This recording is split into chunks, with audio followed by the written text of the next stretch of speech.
Hello, everybody, and welcome back to Phoenix Wright, Ace Attorney, Spirit of Justice. Today, we are starting the actual final case. The DLC case, Turnabout Time Traveler. Let us begin.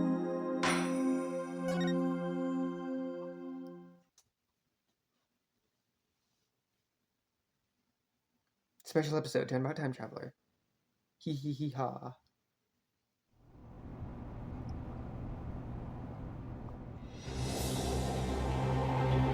I'm not completely heartless. Yes, you are. I'll even throw that time machine you cherish so much overboard with you. Please take me back to that blissful moment.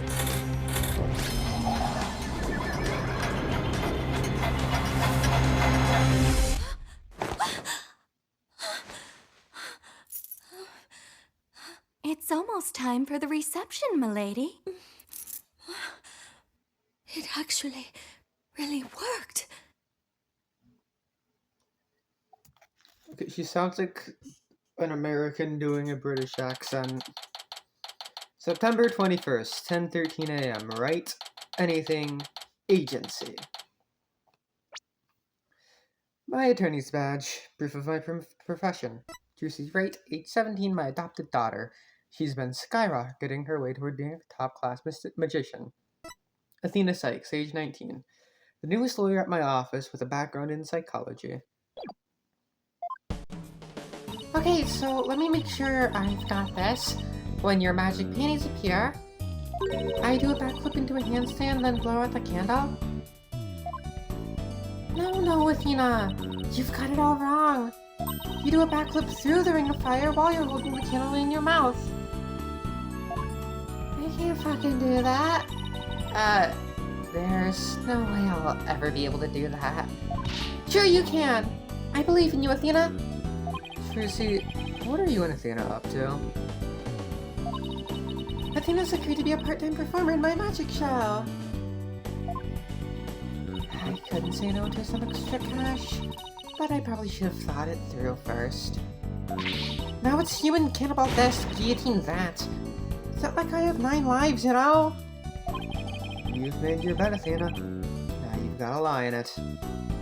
Oh, I'm too young to be taking out a life insurance policy already. My name is Phoenix Wright. I'm the head lawyer of this law office. And since when did you become the head of this office, Daddy?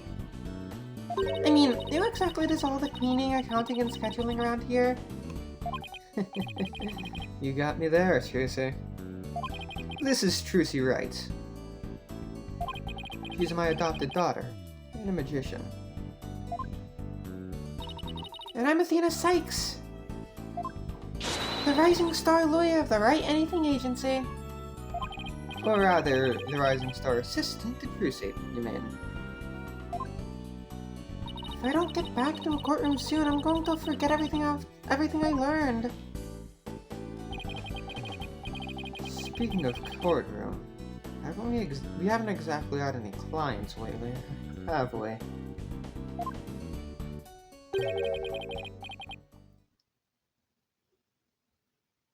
So this could be one of 2 people, because this is as slow as ever, huh? Yeah, okay. Yep, Larry. Business is as slow as ever, huh, Nick? Bet you made more money back when you played the piano. Yo, long time no see. Larry! I haven't seen you in years. What brings you here all of a sudden? Some big moves, that's what. Okay. Who's this guy, boss? This is Larry Botts. He's, well, let's just say he's an old friend of mine. So, Larry, what's so big that you have to come and tell me in person? Here's somebody I want you to meet. Hey, you can come in now. Alright. How do you do? Hi? That dress? Is that a wedding dress? Yes, it is. My name is Ellen Wyatt. I'm a domestic servant, a maid of the Sprocket household. Sprocket? As in Sprocket Aviation? Yes, that's the one. Wow, Mr. Wright, Sprocket Aviation is a really big airline company. You've heard of Rainbow Airlines, right? The one they call RAL for short? Yeah, that does sound familiar. Well, it's run by Sprocket Aviation. I see. But what is a Sprocket family maid doing here in a wedding dress? Yeah, so actually, you decided to get married. You what? I'm not so young anymore, you know? So I figured it's time to finally settle down. What? You're getting married? No way. I don't believe it. Besides...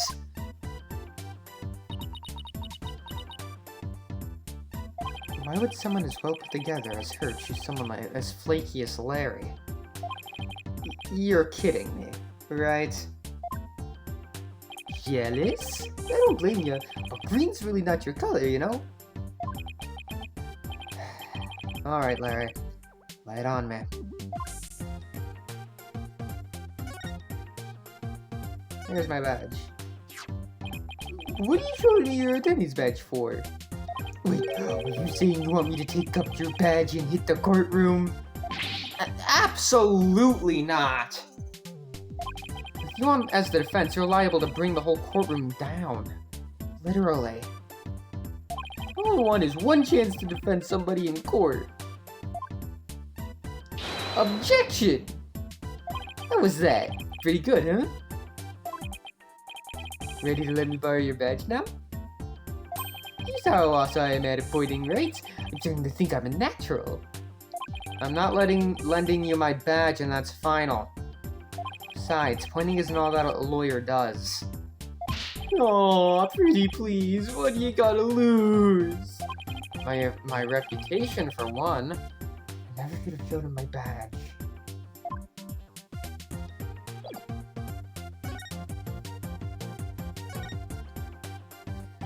In all seriousness, Larry, are you really getting married? Not right away, but that's the plan. We're gonna elope, see, like love on the run, I guess you could say. Isn't that right, Ellie?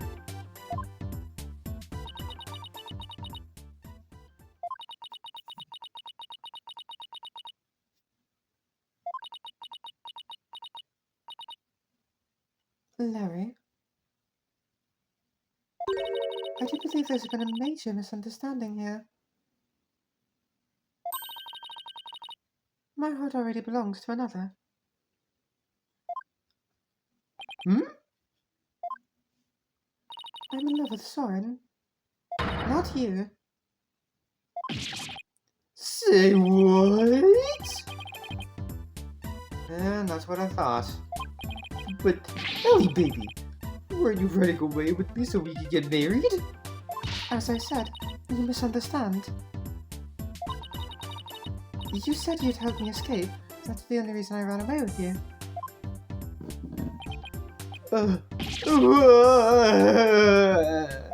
This is not happening. I even took off the police for you. And for what? That's it. If we can't be together, my life is over. I'm gonna end it all. Wait, back up. Hey, did you say you shook off the police? Yes, we had to, because we're lovers of the lamb. Sorry, Miss Wyatt, but can you maybe fill me in on what's going on? To tell you the truth, I'm being pursued by the police as a murder suspect. Murder? They think you killed somebody? I happened to find a dead body at my reception, so the suspicion fell onto me. They had me confined in a separate room. And that's when Larry came along and helped me escape. I'm sorry, but... what the fuck? Oh, Nick! You know we were going to elope. We were gonna put it all on the line for true love. But the police tried to stop us, so we had to scramble to shake them off. Where did it all go wrong? I feel a migraine coming on. Please help me. Police are sure to be intensifying their search. Look, it's even on TV. More news on the murder suspect and unidentified man on the run from the police. A photo of the suspect, Miss Ellen Wyatt, has just been released by the police. Sources say that the 21-year-old is suspected of clubbing the victim. 25-year-old Dumas Bloomsbury, to death in the wedding reception hall after her banquet. The two fugitives are said to be highly agitated and dangerous. If you see them, you've got to be kidding me. Oh, brother. I guess this means we're technically harboring a pair of fugitives here, huh? Oh, Dick, what's a guy to do? At least don't be hardcore. I'm the one who should be crying. I haven't seen you in ages. Where have you been all this time? You mean you don't know? You really gotta stop living under a rock and get out more. I'm the hippest, hottest picture book author in the business, Maurice Dunham. I can't believe you didn't know that I'm taking the picture book world by storm. Oh, but I know you. You're the one who wrote Fancy's Whippity Whip Trip, right? God. Now that you mention it, I think I did hear something about a one-hit wonder. One-hit wonder? What the hell, Nick? I'll let you know I just created a brand new character to moderate acclaim. He's mildly popular with the 18 to 24-year-old women everywhere. Look, you can see this. He's cute stuff all over this jacket. What? Those heart-shaped pork chops? He's not a pork chop. He's the main character in my latest picture book. A lovable little soul who pierces the hearts of lovers with his errands of amour. Cute piglet. And you can see this adorable fella make his debut in Piglet's Lovey-Dovey Lurk. In stores now. Are you sure? Are you sure? Because I've never seen that book in stores now or ever. Well, if you ever do see it, do me a favor and buy a copy or 10, will ya? I thought you were taking the picture book world by storm. Anywho, you'll defend Ellie in court, right, buddy? Please, I'm begging you. I didn't murder anyone. I swear I'm as clean and pure as this white dress. No psyche locks. I guess that means she's telling the truth. Having a fugitive on the run. What am I getting myself into? There's actually just one more thing I really need to tell you. Oh? You might find this hard to believe, but the truth is, I'm a time traveler. Huh? I'm not sure I follow. After the wedding reception, I was attacked. I was moments away from my death. But then, in that instant, I made a wish upon this pendant around my neck, and I went back in time to just before the reception started. Okay, hold on. Sorry about that. And I went back in time to just before the reception started. Only this time around, the man who was trying to kill me was already dead. And somehow, I became the suspect for his murder. It's as if history had been rewritten. Now wait just a minute here. I don't understand. Are you saying that... What's going on? Mr. Wright, there are police cars outside. And not just one or two, but a whole bunch.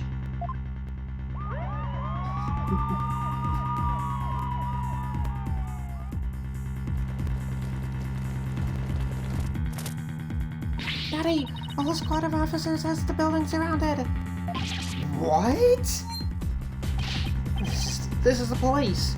There is no escape. Drop your weapons and come out with your hands up. Nick, what do we do? Heck if I know. I see a bunch of armed officers out there. 1, 2, 3. 44, 45. Wow, talk about overkill.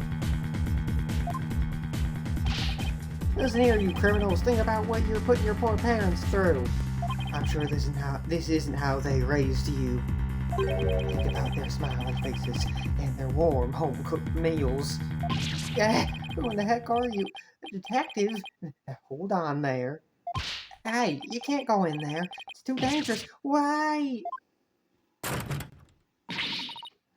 Is everyone okay in here, Mr. Wright? Emma? Yeah, they were definitely trying to make us believe, make us believe that that's Gumshoe. Because one, she's not a detective anymore. Two, this case is, the whole marketing for this case leaned heavily into, oh, trilogy nostalgia. So yeah, they wanted us to think that that was Gumshoe, and I don't like that, because I miss Gumshoe. I'm sorry for all the commotion.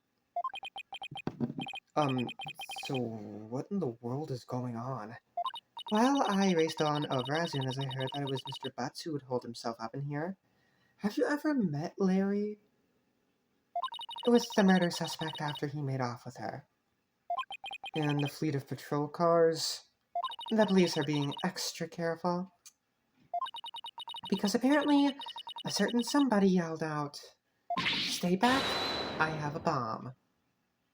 I'm sure you can guess who I'm talking about. Well, the police were being so persistent, I had to do something. So I tried bluffing. You know, like you do in court, Nick. Please leave me out of this. Well, Mr. Wright, I'm bringing this young lady in for questioning. So if you want to talk with her, you'll have to do it down at the detention center. I suppose I should thank you for your thoughtful gift of trouble and mayhem, Larry. Come on, Nick. We gotta get down to the detention center right away.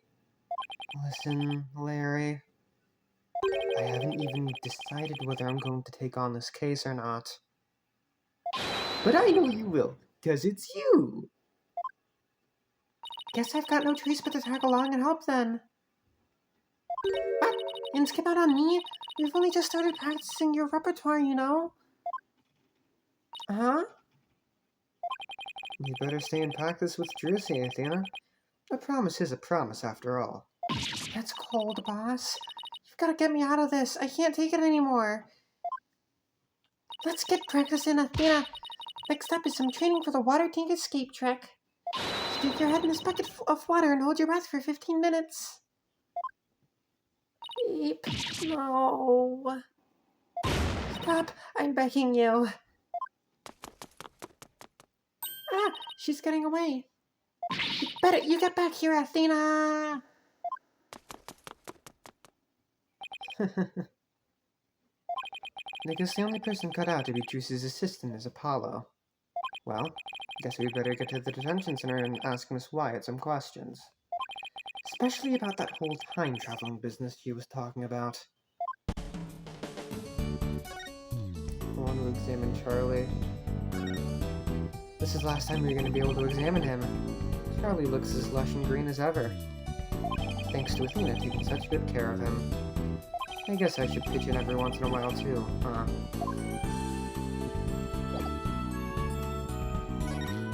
not gonna examine everything else. Too much shit. September 21st. Detention Center. Visitors room. Oh, it's you, Mr. Wright. Miss Wyatt, would you mind if I asked you a few questions? Nick is gonna defend you, Ellie. Isn't that great? Larry Butts, age 34, an old runabye and an aspiring picture book author. I wouldn't say aspiring. He is a picture book author. As we used to say, when something smells, it's usually the butts. Ellen, what? Larry, she's 21. I mean, it's not illegal. But come on, man. Come on, Larry. You're in your 30s. Ellen Wyatt, age 21, my client in this case. Larry brought her to me. She works as a maid for the Sprocket family. Emma Scott, age 27, a detective friend of mine. She's finally achieved her dream of becoming a forensic investigator. Notes. Murder at a wedding. Go talk down. Defendant, Ellen Wyatt, age 21. Victim, Dumas Gloomsbury, age 25. Notes. The victim was found bludgeoned to death after the reception. Ellen is the prime suspect in the murder. Larry, I told you I haven't decided yet. What? What?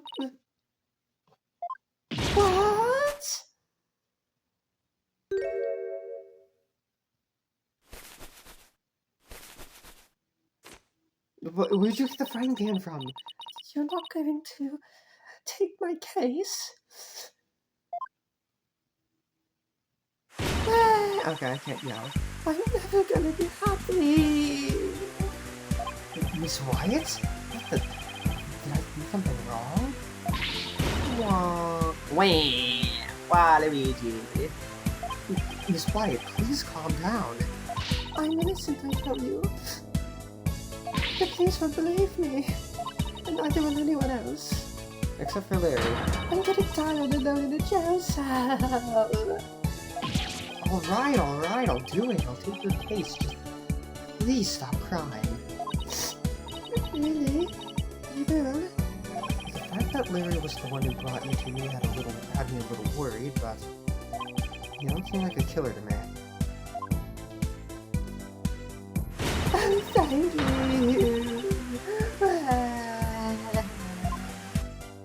Thanks, Nick. I knew you'd come through. But did I really have a choice? I guess not. In any case, it doesn't seem like Miss Wyatt killed anybody. Plus, it's not like I'm up to my ears in work at the moment. Miss Wyatt, Ellen, let's do this together. Wait. Oh, thank you, Mr. Wright. There. It's going to be okay. Now, try to pull yourself together. Alright. Just give me a moment.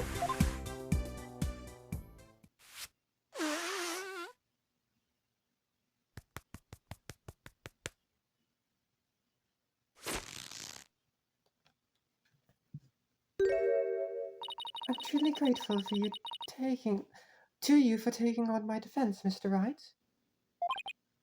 Sure, no problem. Wow, she literally pulled herself together.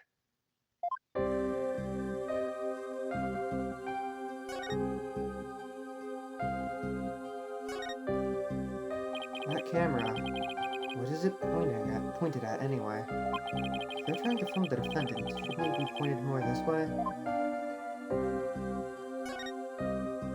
Look at that guard. He's standing right in that camera's blind spot. In that position, I bet he could even doze off and get away with it. This mic has been here for a long time. It looks pretty worn out. This little guy has made thousands of conversations possible. So I'd probably end up feeling kind of sad if they just up and replaced it.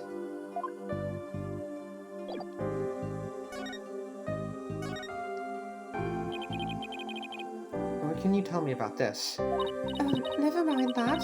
What about Soren? Oh, Soren. You suppose he hates me now? I really couldn't say. Oh, what if... What if he doesn't love me anymore because of all this? Whatever shall I? Oh no. He's going to start crying again. I really don't think he hates you, Ellen.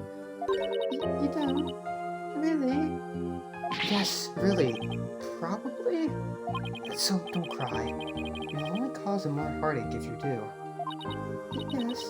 Yes, you're right.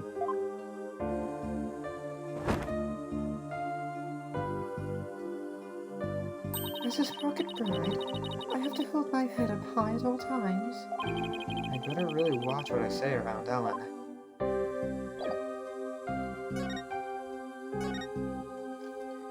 Ellen, please tell me everything you can about the incident. Alright. It happened after the wedding reception. I was attacked by Mr. Gloomsbury. Wasn't Gloomsbury the name of the victim in that news report? Maybe I should listen to what she has to say first, though, before I start asking questions. How dare that guy lay a hand on somebody else's blushing bride? What a creep! That's rich coming from you. Do you have an idea why he'd attack you? No, but what? Well, to tell the truth, Mr. Gloomsbury didn't seem very happy about me getting married. He's jealous much? What a loser! Mr. Gloomsbury had forced me onto the Vista deck, and was going to push me off. And how threatening it all was. I was just about to lose my life, on what should have been the happiest day of my life. So that's why I made a wish upon this pendant. That pendant? Yes, it was a gift from my husband-to-be, Soren. He said it's a symbol of our love. And so you made a wish on it? No, you think what I'm about to say is very strange, but... I beg the pendant. Please take me back to that blissful moment.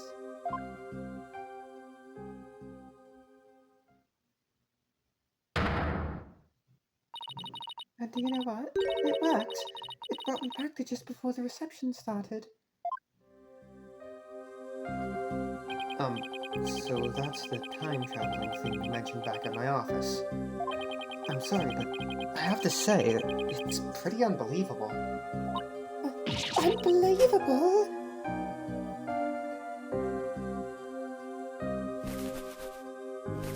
I knew you'd never believe me. Nick? All years an honest-to-goodness time-traveler. Don't you believe in your own client? The magic of that pendant sent her back in time before the creep could kill her. Sure, Larry. Sure. But it's really true, I tell you. This pendant is an important part of the time machine Soren made. I begged it for help, and it really did set me back in time. Is she listening to herself? I even experienced the reception again, even though we'd already heard it once before. And during it, I found out acted as if nothing unusual was happening at all. Could you not talk while we're talking, please? Alright, so when and how did you come under suspicion for murder? Well, after the reception ended, the second reception I mean, I went back to the reception hall and started cleaning up the place by myself. Hold on. Cleaning? Why were you cleaning on your own wedding day? For my last task as a servant of the Sprocket household. I offered to take on the preparation and cleanup of the reception banquet. I see. I started to move one of the decorative lanterns in the room, but it was so heavy I lost control of it, causing it to topple over and breaking it open. That's when I saw Mr. Gloomsbury's dead body inside the lantern. So you simply happened to be the first to discover the body, right? That's right. I just came across it by accident. But I became confused and didn't know what to do. That's when some of my in-laws saw me and jumped to the conclusion that I had killed him.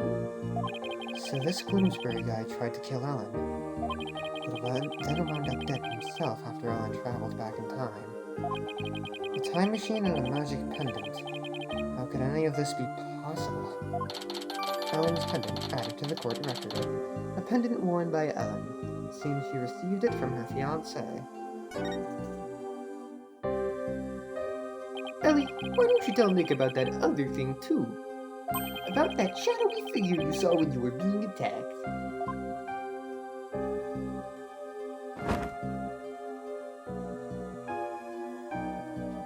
Yes, good idea, Larry.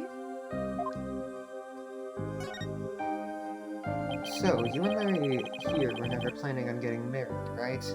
That's right. We only had a few brief interactions, so I can't say I know him at all. Oh, Ellie, how can you say that? You and me are bound by fate, I'm telling ya. We're meant to be together. What?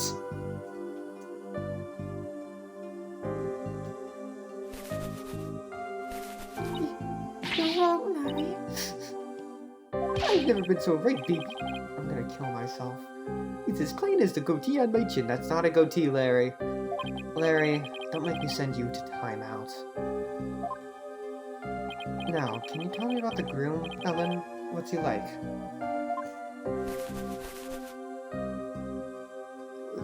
Where are you getting all of this from? His name is Soren Rocket. Oh, he's the most wonderful man. He's truly my destiny. Did you say sword sprocket? As in... Where'd you get a shirt from, ma'am? That's right, the next president of Sprocket Aviation. Wait, he's in line to take over the company? He's nothing but a rich, spoiled brat.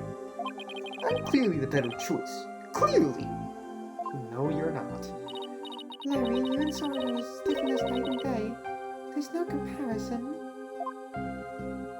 Ellie, you're breaking my achy, breaky heart. So she's marrying into money, huh? I can't believe Soren chose me, a simple house servant. He's my knight in shining armor, my prince. Oh, my Soren. So, what's the shadowy figure you saw, Ellen? It was when Mr. Bloomsbury was attacking me. Right after I made a wish upon this pendant, I started to pass out. But just then, just as I lost consciousness, I saw somebody strike Mr. Bloomsbury from behind. You did? Then that person must be the true culprit. Did you see who it was? I'm afraid not. Have you told anybody else about this? I told some of my in-laws, but nobody took me seriously. They said it was all just a dream. I can't exactly say I blame them. I mean, time travel? Larry, for my peace of mind, please tell me that figure wasn't you. Of course it wasn't! Ellen's statement added to the court record. Ellen saw a suspicious third party on the Vista deck when she was attacked by Bloomsbury.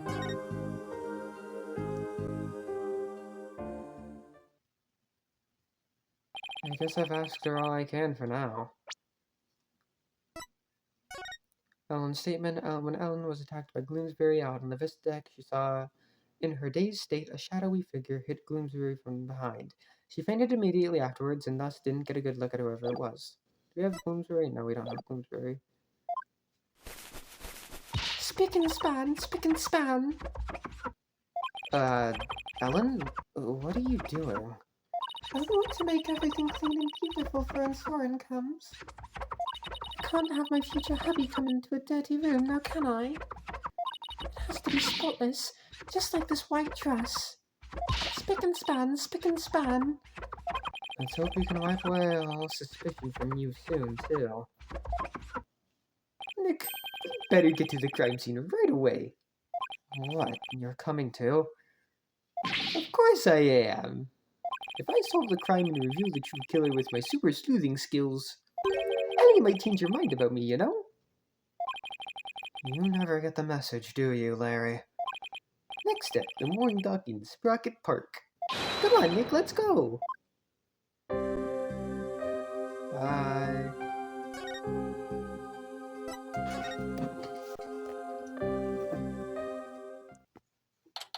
September 21st. Sprocket Park. Morning dock. So, this is Sprocket Park. But where's this reception hall? The reception hall? Oh, that's...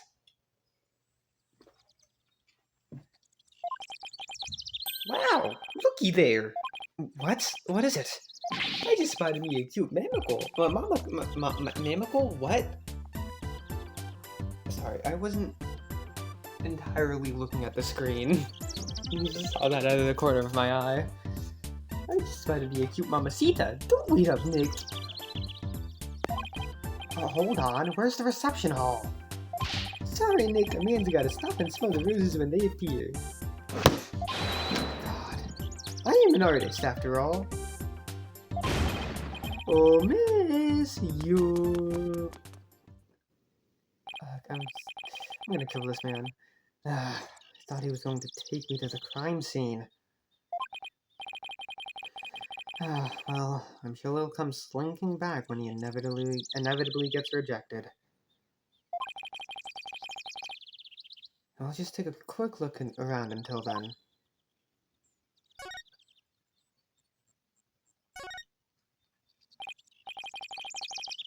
Wow, this thing's really banged up. Yeah, looking at the sign. They say it got damaged by heavy winds yesterday. Big gust sent that bench flying into it. Well, that's what they're saying anyway. I see. The wind caused that? More like a tornado. The repair guy was saying, don't touch it, it's dangerous. I see. Thanks for that heads up. Poor guy. Looks like it was a lot of work. So, this bench hit that sign, huh? Hopefully it didn't hit a person, too. That would be a catastrophe. I guess from now on, whenever I'm walking around outside, I'd better be on the lookout for unidentified flying furniture, too. Now, after you got hit by that car, makes sense. Wow, that huge airship is moored to just this skinny little tower. I know it's tied down and all, but it still looks like a good breeze could send it flying. Wow, that airship is huge! Oops, didn't mean to say that out loud. I've only ever seen airships like this up in the sky. But I've gotta say, they're mighty impressive when you can see them up close like this. Hey, sorry about that. I actually thought you'd be back sooner. Didn't work out, huh? Lay off, man. It was not my game today. So, now that you're done, you mind telling me where that reception hall is already? What do you mean? It's right there in front of you. Huh? Right in front of... Wait, what's that say? Flying Chapel? You mean to tell me? Yep, Ellie's reception was on that airship. Whoa, a high sky reception hall. Yep, and that's where you'll find the crime scene. Man, not only does that airship fly through the sky, but the space-time continuum too. But the happy couple's honeymoon got left far behind when it made that time skip, though. Here, check the airship out for yourself with this pamphlet. Flying Chapel pamphlet added to the court record. A pamphlet for the Flying Chapel. It includes a brief introduction and diagrams of its layout. By the way, I figured you could use some backup, so I called in some help for you.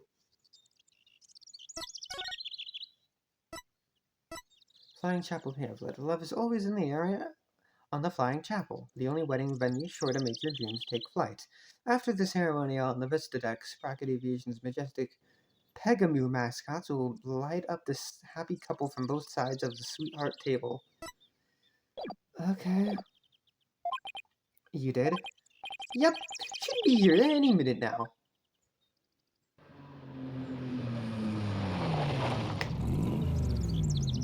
A car.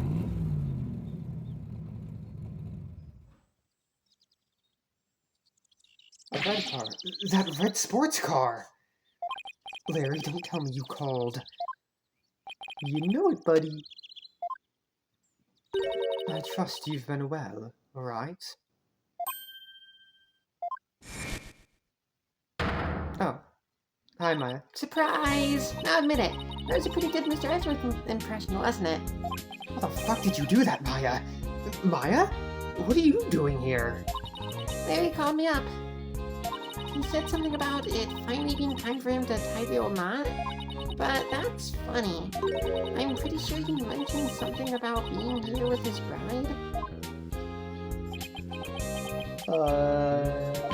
Maya, I didn't say that. Please marry me. Larry, I'm gonna shoot you to death.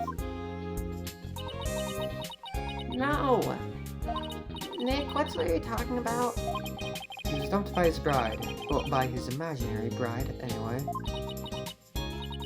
Wow. Poor Larry. That's a new low, even for him. But hey, imaginary girlfriend's never hurt anyone, right? More power to him. This is Maya Fey. She's been abroad for her training as a spirit medium. But now that her training is over, she's back home here in the States. That's right. The new and improved Maya Fey is on the scene. Spirit and girl power at the ready. Hey, look at you, Maya. All grown up and as cute as ever. Oh, you know what? I just realized something. If I ever got married, I'd miss out on all the fun of always being somebody new. I see you haven't changed a bit, Larry. But Edgeworth! I figured that car belonged to you. But when did you become Maya's chauffeur? It's nothing like that. I just happened to run into her on the route and picked her up. And by run into her, I mean she jumped out in front of my car. I nearly ran her down. Maya, you can't do that. You'll be killed. This is Miles Edgeworth. He's a friend of mine and the district's chief prosecutor. I heard he's been busy lately. So, what brings you here? Wait, don't tell me Larry called you up too. He did? However, I have business of my own here at the crime scene. Business? What kind of business? You two have to be my thing now, right? Maya Fey, age 28, a practitioner of the crime channeling technique. Used to take on all sorts of cases together. Miles Edgeworth, age 35, the district's chief prosecutor and my childhood friend. We used to go head-to-head back in his courtroom days. I've already searched here, but no one's taken a look around. I didn't need to press that.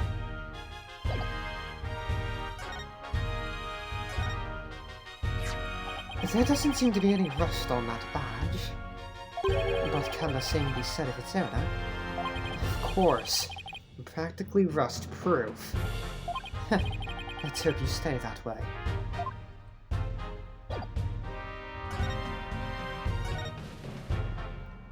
Just so you know, Wright, I'm the lead prosecutor on this case. What? You? Yes. It appears we'll be standing on opposite ends of the battlefield this time around. So I'll be up against Edgeworth tomorrow. Edgeworth. But I don't get it, Edgeworth. What about this case warrants the personal attention of the district's chief prosecutor? It's a bit complicated, to say the least. In what way? The groom is a member of the Sprockets, a family with immense influence. If his bride were to stand trial in court, it would sully the Sprocket name. So they tried to apply some pressure on the prosecutor's office. Pressure to settle it amicably, right? What do you mean, settle it amicably? It means that they're trying to sweep this whole thing under the rug. Wow! Sprocket Aviation really has that much clout? Yes, they have especially strong ties in both the political and the judicial worlds. To the point where no one dares to oppose them. I don't know, I feel like both Clavier and Blackhole would be perfectly willing to prosecute and oppose them.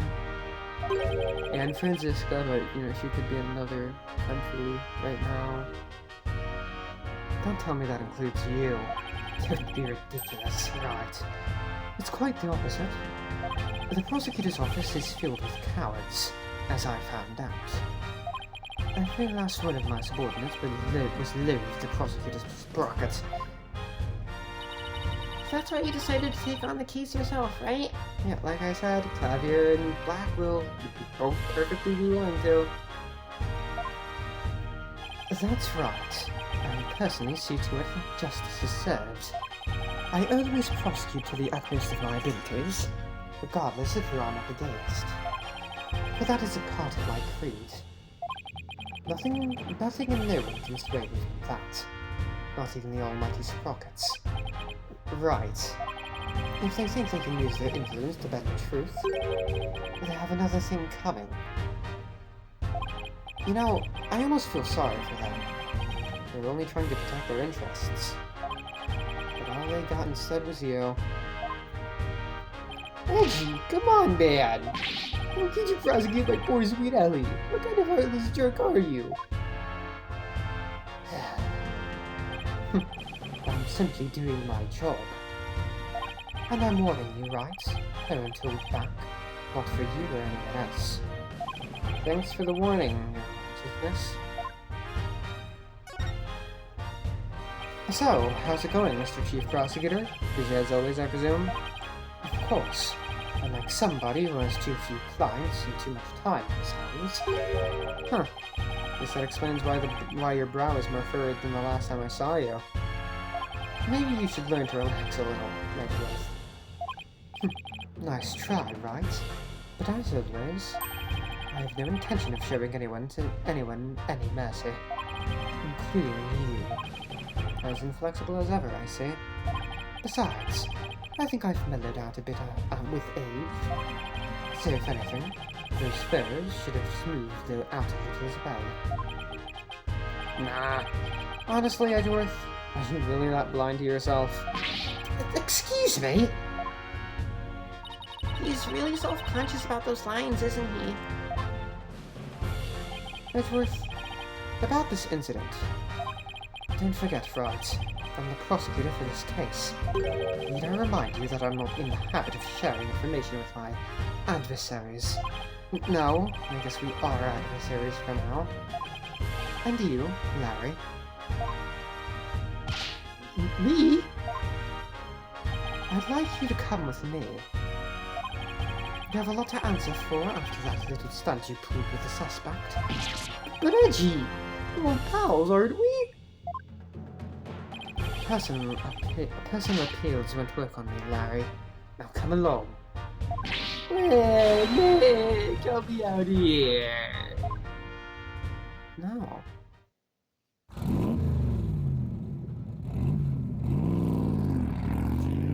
And he's gone.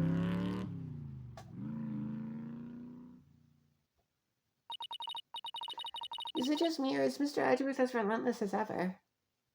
Yeah, I guess some things never change. So much for mellowing out. Well, Nick, we'd better hop to it too. Hop to what? Investigating the crime scene, of course. What else? What else? It's been a long time since you and I teamed up like this. This is going to be fun. Fun, huh? It has to be a long time. It has been a long time, though, since we were last together like this. Alright, to the crime scene then. Yeah, and away we go. I'm gonna show you my badge. Your attorney's badge looks so nice and shiny on your lapel. It's so cool, like the mark of a true hero. If I can be a hero to my clients, that's good enough for me.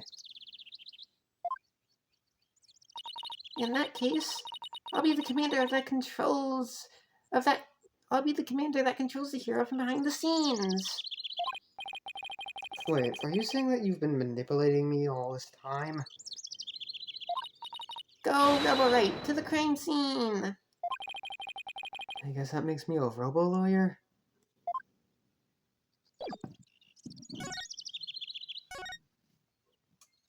Might as well jump right in, I guess. So, what do you think? Well, let's see. I think the inside of Mr. Edgeworth's car smelled heavenly. No. Apart from Edgeworth's car, I mean, do you have any ideas about this case? Sorry, I can't think of a thing. But what are we wasting all this time with thinking for? There's investigating to be done. Oh, I can't wait to see what kind of evidence we'll find. You seem really excited. You bet, Nick. The dynamic duo is back in the saddle again. Let's go round him up, partner. Alright, let's get to it then. So, what do you think we should do, Maya? Isn't it obvious? You start by investigating every single place that has anything to do with the case. And then grill every single person involved. Enthusiasm is kind of overwhelming. Now, go forth, Phoenix Wright. Search out the truth. What the fuck is that dog barking at? It's got my dog's there's a dog outside barking at somebody. And my dog is very interested now. Flocka! Hi. Well, don't just stand there. Say something. Yes, ma'am? Louder. Yes, ma'am! That's more like it.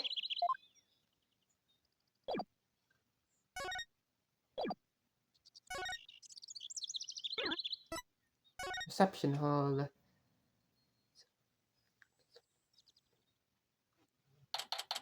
September 21st. Flying Chapel Reception Hall.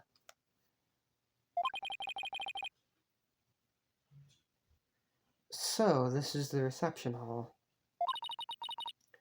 According to the pamphlet, we're right here. Yikes, we're pretty high up. At least we're indoors, so it doesn't seem so bad.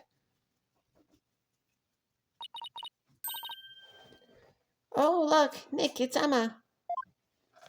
Hey, Emma, over here. Mr. Wright, Maya. Does this mean you've taken the case? Yeah, that's how things kind of turned out. So, do you mind if we take a look around? Be my guest. We've pretty much wrapped up our investigation, so go right ahead. Now's a good chance to find out more about the case from Emma, too. Look, I'm an attorney. Is there something I can do to help you with that? Actually, I was hoping it would help me move my investigation along. Sorry, but that's not going to do much for you here, I'm afraid. That's too bad. Aw, don't look so glum. You have to keep a positive outlook. Why don't you take a break with something sweet? I highly recommend Snuggies myself. You wanna try some? No, thanks. I appreciate the offer though, that looks like jerky. Suit yourself. You don't know what you're missing.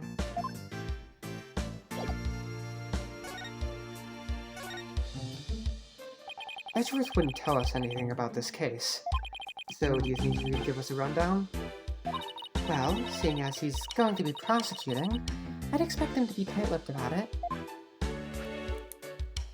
The incident occurred yesterday, on September 20th. It happened after the wedding reception, which lasted from 7 p.m. to 10 p.m. 7 p.m. to 10 p.m. Huh? Got it. By the way, you didn't hear about any time traveling or anything, did you? Time traveling? What do you mean? Oh, nothing. Forget it. That's pretty much the response I expected. The victim's name is Dumas Gloomsbury. He was a servant in the Sprocket family household. Ellen was a maid for that family as well. So that means... the two of them were co-workers? Yes. They apparently knew each other. Mr. Gloomsbury was the lead servant, after all. He was very serious about his work, but he was also a very closed and private man. So the other servants called him Mr. Doom and Gloom behind his back. If he was the lead servant, he must have been higher ranked than Ellen. What makes the police think Ellen killed this man, a guy who was essentially her boss? We don't know the defendant's motive yet, but the circumstances surrounding the discovery of the body don't bode well for her. And what circumstances are these exactly? Well, some of her in-laws saw what looked like the immediate aftermath of the murder. The suspect was standing in front of the body with the murder weapon still in her hands. But why would a bride who was about to start a happy new life kill someone? Do the police have an explanation for that? Yeah, about that. They believe the victim attacked the suspect and was killed when she fought back. But why did he attack her to begin with? Well, a mere servant girl was going to suddenly be the wife of the future president. Mr. Gloomsbury must have been more than just a little jealous of her. So this Mr. Doom and Gloom attacked Ellen first? But if she was only trying to protect herself, wouldn't that count as justified self-defense on her part, Nick? It would. There's a good chance she'd get acquitted if we can prove that, but I wonder what Edgeworth will have up his sleeves to counter that claim. But wow, a servant girl marrying the future president of such a huge company. It sounds like a modern-day fairy tale. It does, doesn't it? Thing is, not everyone was on board with their union, apparently. So, what was the murder weapon, Emma? This clock with a secret mechanism built into it. It was on display here in the reception hall, and the suspect was holding it when the murder was discovered. So the victim was clubbed to death with this, huh? But that's funny. There's no blood on it as far as I can tell. Maybe it was wiped off in an attempt to tamper with the evidence? But there was definitely a luminal reaction. And it matches up with the shape of the injury, so it's gotta be the murder weapon. What a funny-looking clock. They call it the timekeeper. The idea is that it's a time machine. Every time the couple sees it, it'll bring them back to the memory of their wedding day. A time machine, huh? Come to think of it, Ellen said her pendant was a part of a time machine. I wonder how the secret mechanism in this thing works. Timekeeper added to the court record. The murder weapon, dubbed the Timekeeper, is a clock with a secret mechanism.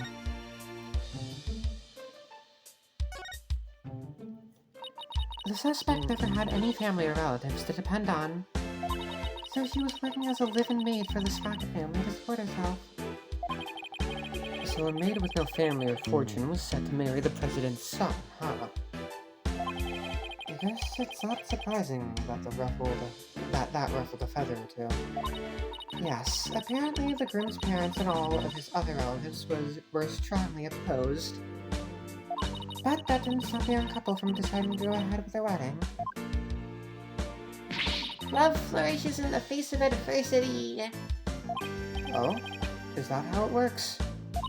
Yep. If you ever have any questions about love, just ask me. I'm a qualified expert. I spend all of my spare time in crying and watching soap operas on TV. I'm not sure that's enough to make you a qualified anything, Maya. Oh, and by the way, I heard the suspect faced her fair share of harassment too. And from the sound of it, it got pretty ugly for her. So even though this incident could have caused a huge scandal for the company, it might be a boon for those who opposed their marriage to begin with. After all, with Ellen's arrest and everything, the marriage is most definitely off now.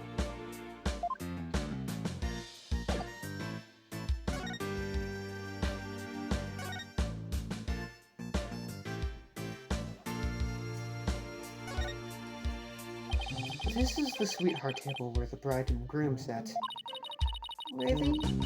Where they gorge themselves on the wedding feast, you mean? I'd be too nervous to eat in front of a bunch of guests like this, though. They say that newlyweds are usually really busy during the reception, you know? They have to greet and talk with all the guests that come to give their blessings. They don't actually get all that much time to enjoy their dinner. Aww, I wouldn't be able to stand that. I can't imagine having a huge feast right in front of me and not being able to eat it. They say brides tend to have an especially hard time because of their wedding dresses. With those tight corsets squeezing their waists, they can barely eat a bite. Really? It sounds like wedding receptions are absolute torture. I guess food still wins out over romance in Maya's books.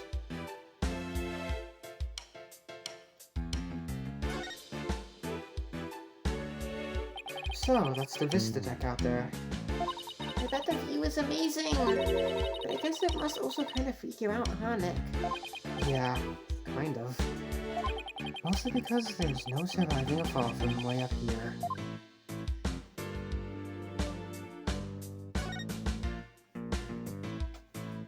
This must be where the time machine was placed. I can't believe that such a beautiful memento was used for murder! It's just awful! Nick! You have to prove Alan's innocence, no matter what it takes. I agree. We can't let this go down as the saddest flying wedding reception in history. I think that about does it for this area.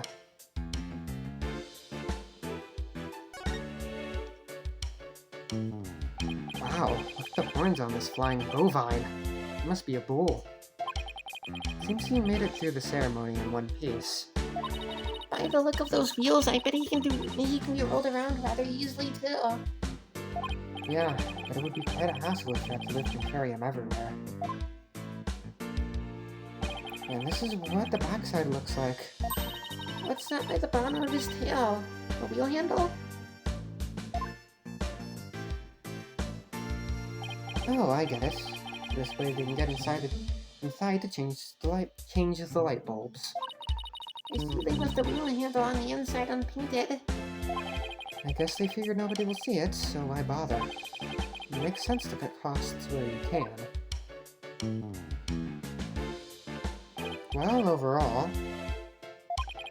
I can't say I see anything strange about this thing.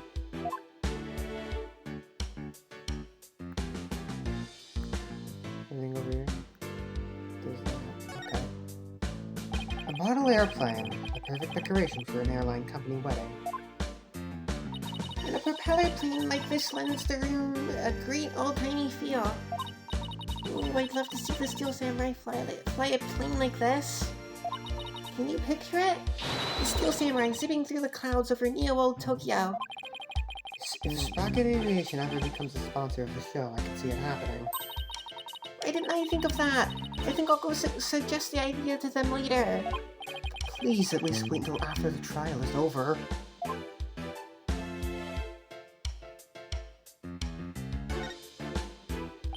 It's a hot air balloon, a symbol of humanity's ambition to take to the skies.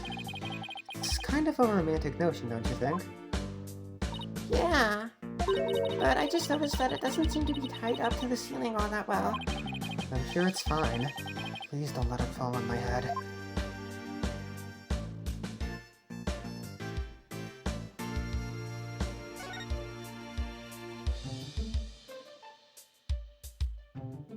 This must be the lantern the body was found in. Ellen managed to move it quite a ways. It looks like a cow, but it's pretty badly broken. That's not a cow, Nick. That's Pegasus, the flying horse. No way. It's definitely a cow. It's got horns and everything. But look, it has wings. Cows don't have wings. So it's Pegasus, I tell you. Oh, I know. That pamphlet should tell us. Let's see. Apparently it's called a Pegamill. I did not see that coming. Yet somehow the name really captures the essence of what this creature is, you know? Huh. That's strange. What is?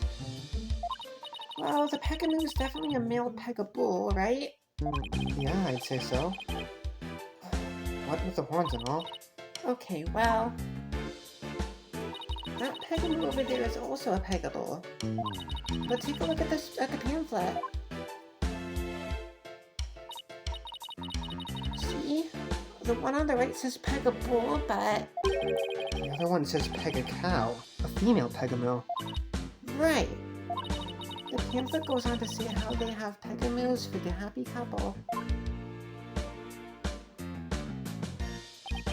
So for Ellen's ceremony, there should have been a male and female pair of pegamoos. But for some reason, there are two males here.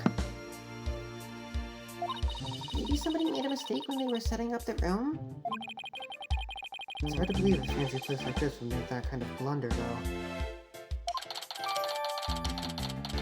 Broken lantern added to the court record. The peekaboo lantern in which the victim's body was found. In any case, we'd better check this thing out.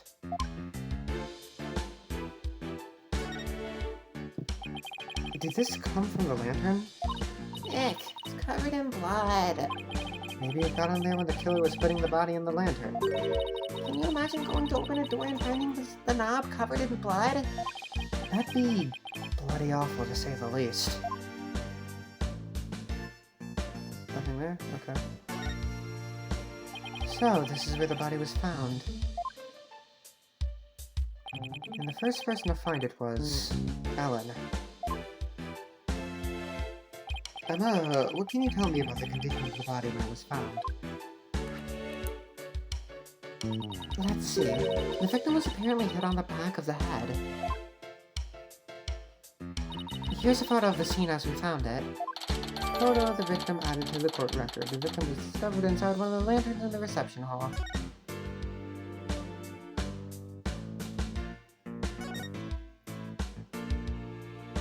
What do you think this is, Maya?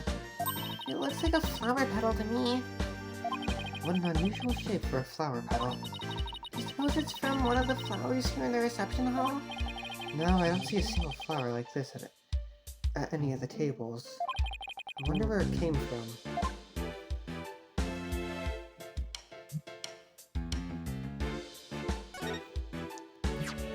Hey, what's this? Ooh, let me take a look. Grab Ellen when convenient, then send her off from the Vista deck. It looks like a note outlining the murder plot. Whoever wrote it has better handwriting than me, but it looks like they wrote it in a rush. Why do you say that? Because the writing is in smudge starting from the middle of each line. That happens when a right-handed person writes a slate. Right-handed person with a slate hook writes in a hurry. I can do it sometimes myself when I'm not paying attention to where my hand is on the page. Guess I'll take your word on that, Miss Bad Handwriting Expert. Hey! Even I don't smudge my handwriting this badly. Alright, let's get back to the note. That note was apparently written by the victim. But why would he feel the need to write instructions to himself like this? Are you sure the victim wrote it? I sometimes write a note to myself before I go shopping. Potatoes, carrots, onions, flour. Maya? Are you craving curry rice or something? Whoops. So, Emma, where's this Vista deck the note mentions? It's that heliport you see right outside the window over there. So he'd planned on pushing Ellen off from there. What a monster. Bloomsbury's note added to the court record. A note found near the victim's body. The writing is smudged as though written by a right-handed person. I guess that about does it for this lantern. Can we investigate that one thing? No. Okay, I'm going over here now.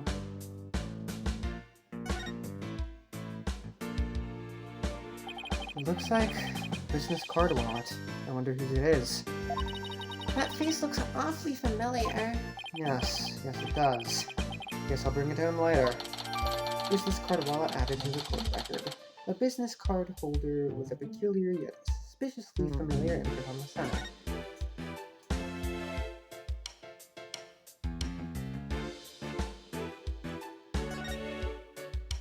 It's a fog machine for the reception. Pretty cool, huh? Don't you dare touch it! Aw, spoil sport. It's because I know how you operate.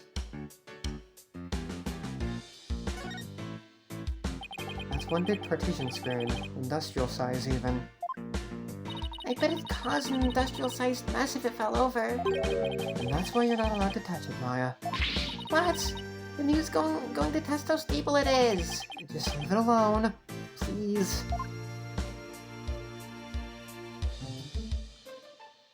Yeah, that's okay. I think that's everything. This side.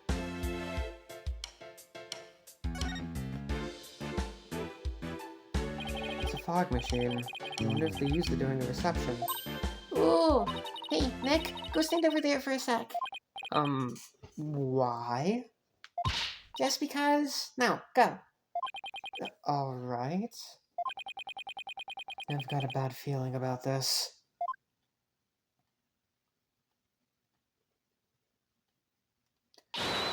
Fogmaster 9000!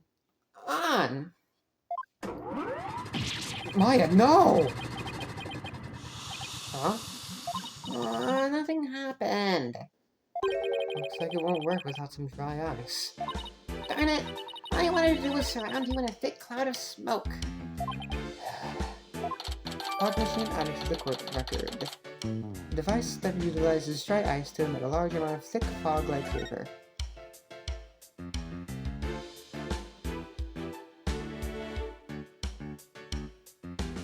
Did you have to go back there to... Okay.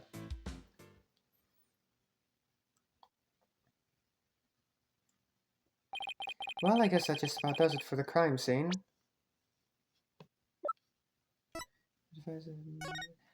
Large amounts of dry ice were placed in the fog machine to produce a thick fog during the reception. Hey, Nick. I want to see the rest of the airship. We might as well since we're here.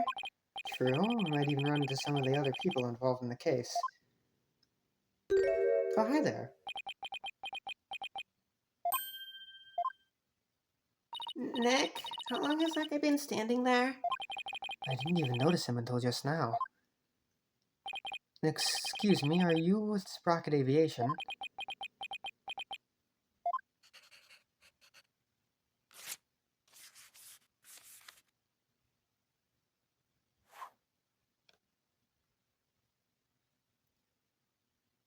Huh? Nick, you wrote something on that paper airplane. I guess we're supposed to read it then. Let's see here. Get out, intruders. Well, that was a rather cold welcome. Mr. Wright, Maya, meet the lone son of the president of Sprocket Aviation. Soren Sprocket. Or to put it another way, the future president of Sprocket Aviation. So he's Ellen's fiancé.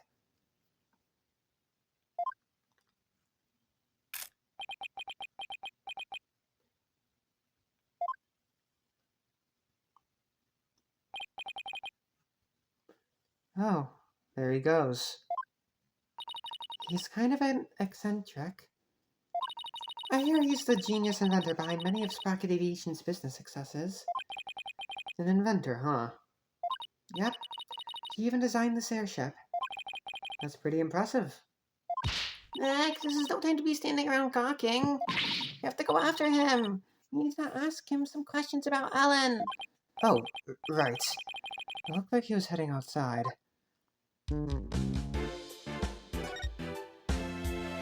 Okay, more in Gawk, I think? Yeah. Alright.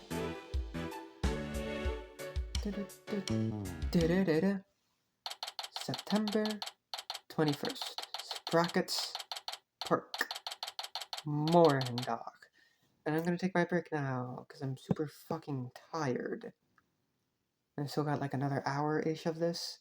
So see ya when I see ya. Hi, I've been having so many technical difficulties with this.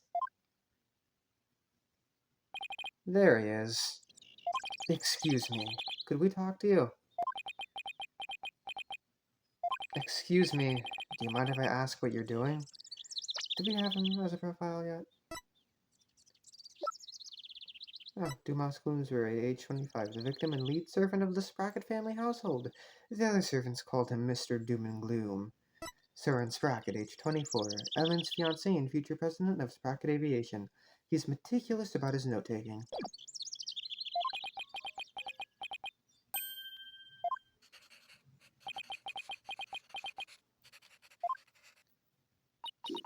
sure is riding up a storm.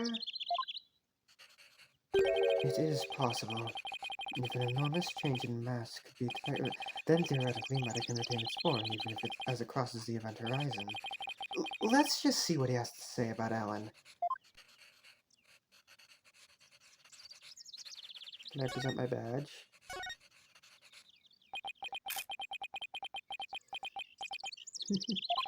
Does this bring anything to mind? Even some small, vague detail will do.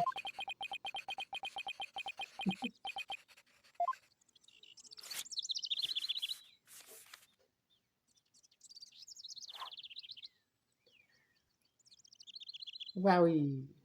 Ah! This guy really doesn't want to talk, does he?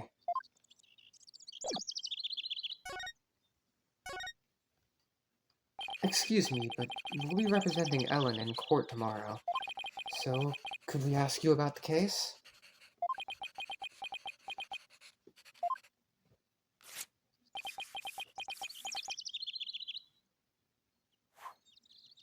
Stop throwing paper planes at me. Ow! What the... Not interested? Not interested? How can you say something like that? This is about your fiancée. She's under arrest, you know.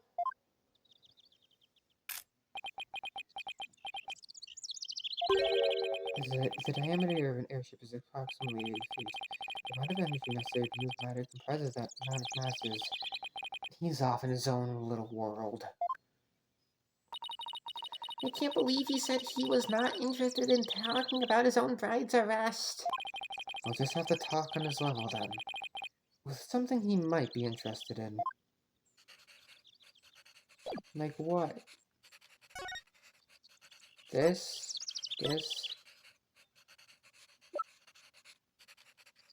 What? I would think the timekeeper or the pendant.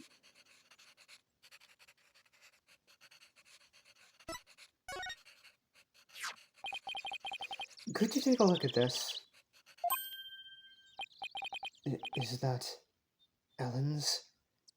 Ellen told us that she traveled through time during the incident. She said it happened after she made a wish on this pendant. You mean to say you told Ellen's lawyers? Yes, I just told you that a minute ago.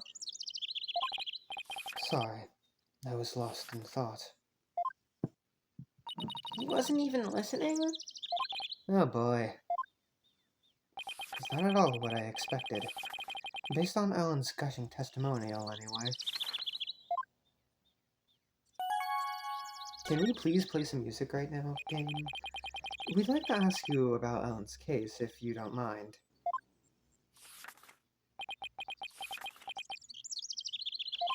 I don't know a thing about it, so why don't you go ask the police? In other words, not interested. This guy is the worst. Now I feel sorry for poor Ellen. In that case, can I ask you about how Ellen traveled through time? Go on. Guess that got your attention. So, is time travel really even possible? Yes, it is possible. We're doing it right now, in fact.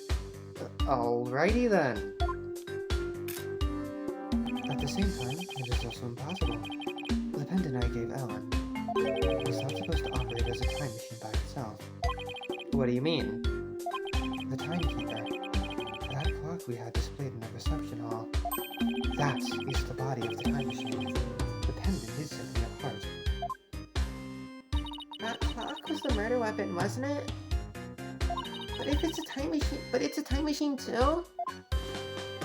What Ellen experienced is akin to traveling down a road by car key. Physically and metaphysically, it should be impossible. Unless, maybe the quantum system inside the pendant somehow accidentally interfered with the natural flow of the fourth dimension. We're losing him again. Maybe we'd better ask him some more about the time machine. So, you've been researching time travel, haven't you? Moving through the space-time continuum would be man's ultimate means of travel. Time travel as a mode of transportation. Since the dawn of time, man has developed multifarious methods of transportation. Horses, steam engines, gas engines, airplanes, spaceships. But they are all fundamentally similar, in that they constitute three-dimensional movement. Travel through the space-time continuum would shift mankind into a new paradigm. I don't know why, Nick, but I'm getting awfully sleepy all of a sudden. For generations, rocket aviation has advanced the development of transportation. Therefore, it's only natural that I would research time travel as man's next great leap. Oh, is he done? So what exactly does all that stuff he was saying mean, Nick? Well, basically, it's like taking a hamburger joint and adding a drive-thru to it, I guess. Oh, I get it. It's the same burger, but with a quicker and more efficient delivery system. So what Soren really wants to do is launch humanity's fate into the future. Fate. Why did I add fate? Launch humanity into the future. Launch, not lunch. But do you really believe that time travel is possible? It only becomes truly impossible when man stops daring to believe. Besides, time travelers do exist, you know? But you wouldn't understand. Did you hear that, Nick? Time travelers really do exist. All I know is Soren isn't the easiest guy to wrap your head around. Oh, I don't know. I kind of like the way he talks. It's full of hope for the future. He's more passionate than I thought too, when it comes to inventions anyway. Yeah, his apparent lack of concern for Ellen is troubling, though. So, I heard that the rest of the Sprocket family was opposed to your marriage. What are your thoughts on that?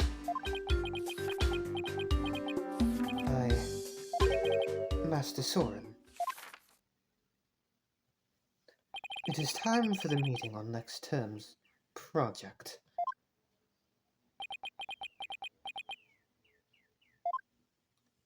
What is this? Daydreaming about your inventions again? Tut tut.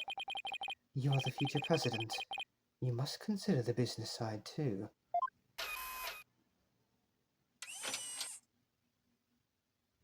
It is I am Soren. Send the car over at once.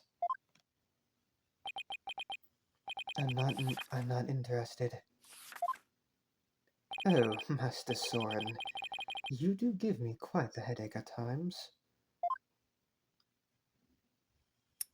In any case, your attendant is waiting. Please go to him now.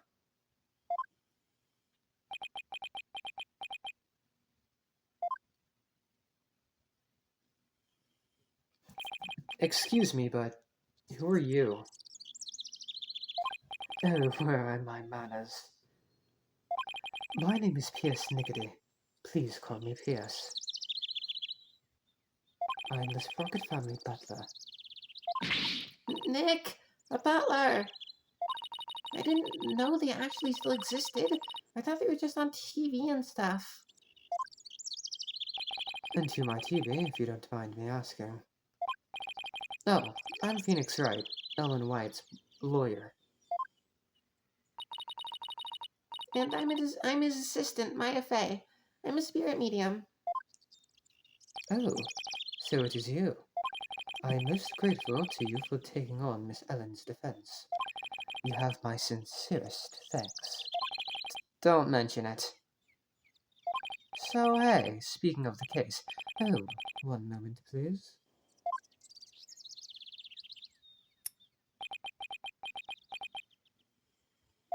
Wow, what a beautiful pocket watch. Oh, this? It's just a bit of a good luck charm.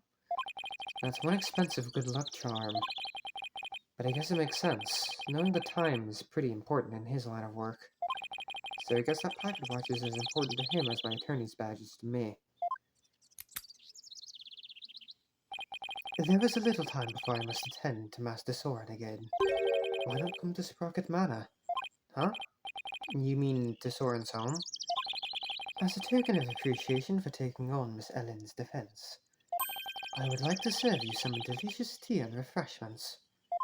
Oh boy, Nick! A fancy high society tea party! With high-class snacks and everything! And what about the investigation? Are you kidding? What better place to investigate next than Soren's house? I don't know. Do you really think his house is going to give us any new leads? Of course it will! I say we take the butler up on his kind offer and go to Soren's place. Alright. You win. Very good. To Sprocket Manor then. Well, he's gonna be in our profiles now. Here's Snickety, age 26, the Sprocket family butler. He seems to be unusually attached to the pocket watch he carries around.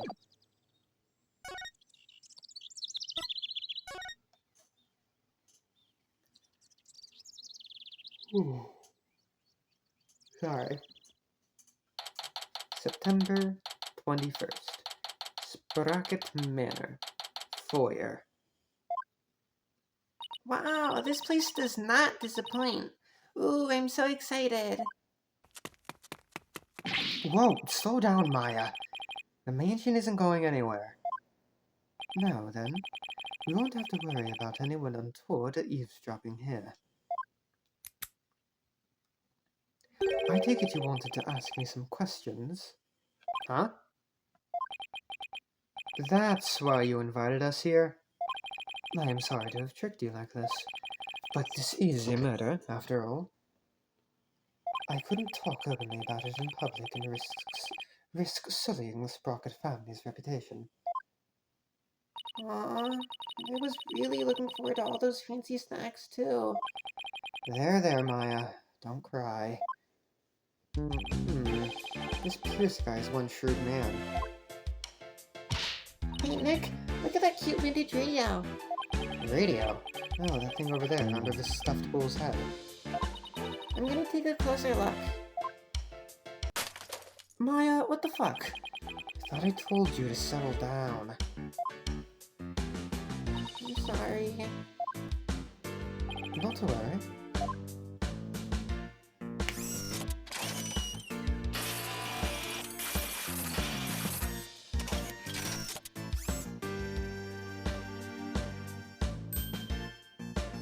Wow, that little mech fixed it right up. I am not only the butler, but I am also Sprocket Aviation's repair department director. One might say that patching things up is my specialty. That was incredible! What is that little doohickey on your shoulder anyway? It's my fixer-upper. Shoulder mech. Master Soren made it for me. It has too many features and functions to effectively enumerate at the moment there. That is so cool! I wish I had one of those. Fixing things is a simple matter, but fixing people is a different matter. Even a skilled physician can't bring back the dead. But forgive me. I seem to have gotten sidetracked. You must be in shock over Mr. Bloomsbury's death. Still, I do need to ask him some questions about the case. I should take a look around and see what I can find out while I'm here too.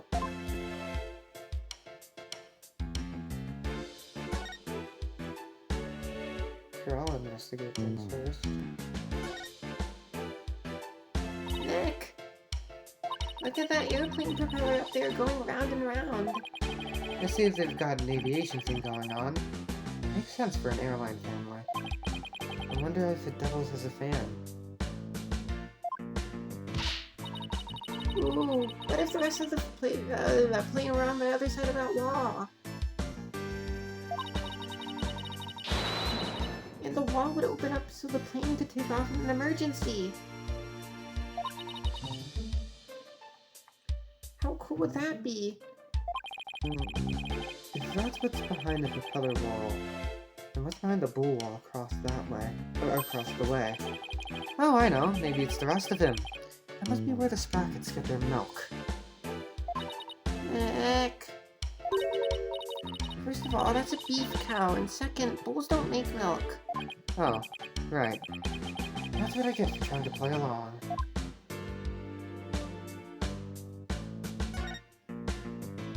Hey, Nick. Now here's a real lady.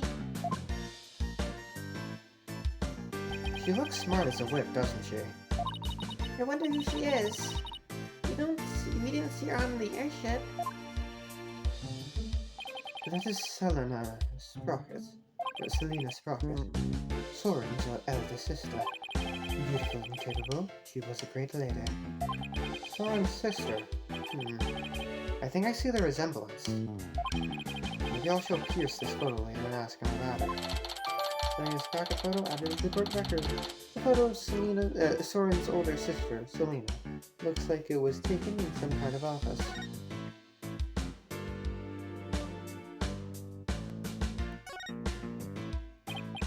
Oh, are those pictures of the wedding reception? Yeah. Yes, I took them with my trusty camera here. Do you mind if we have a look at that photo? Be my guest, to take as long of a look as you'd like.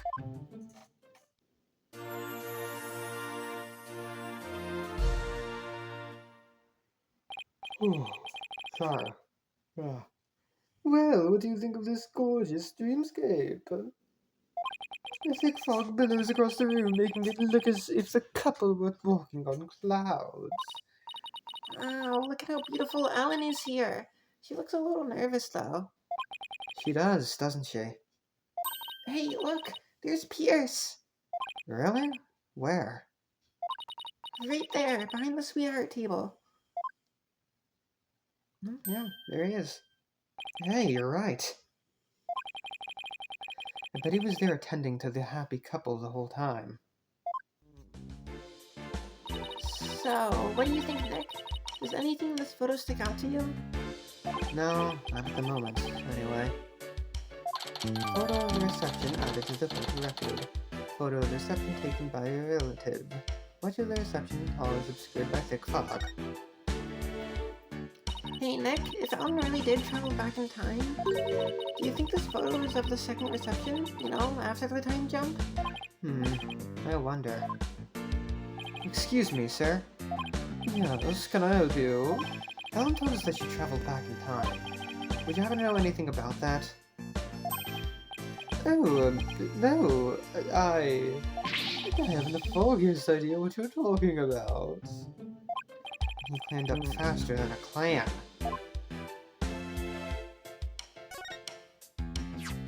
Excuse me, but there's a card here on the floor. Well, look at that. It's the Flying Chapel key card. The Flying Chapel? What areas on the Flying Chapel require a key card, if I may ask? Mostly areas we want to keep the public out of, such as the staff room and the hold, which is chock full of machinery. So you can't enter those areas without a key card.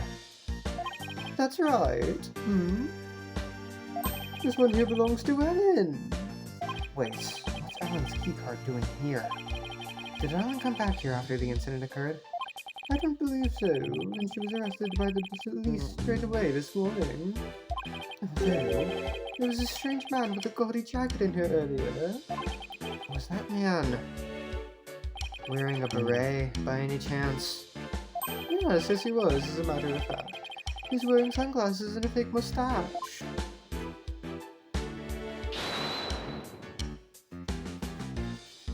I knew it. And the question is, what was he doing here?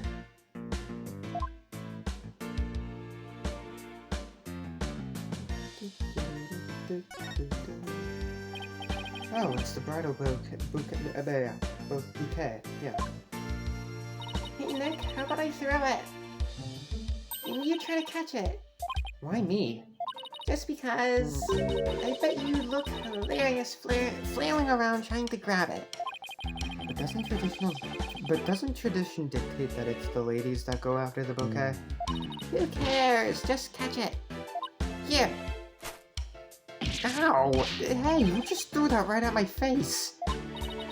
Oh, you didn't want to catch that bouquet, trust me. Why not? They say it's bad luck to gift a bouquet of a marriage that doesn't last. I already got it.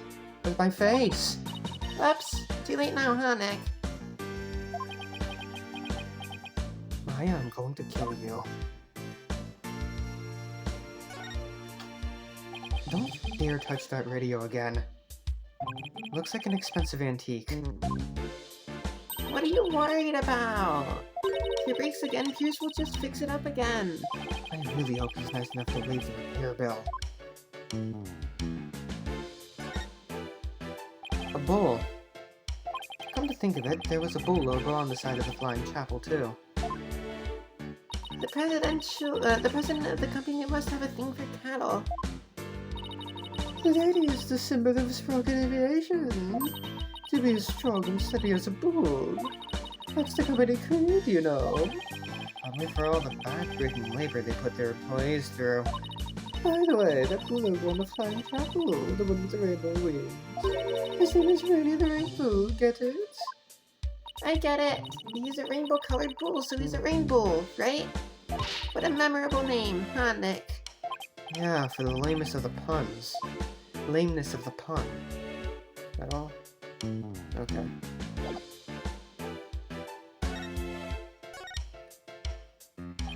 About the incident Miss Ellen was arrested for. Do you think she did it? Well, I can't prove it yet, but no, I don't think she could have done it. I guess you could call it a gut feeling.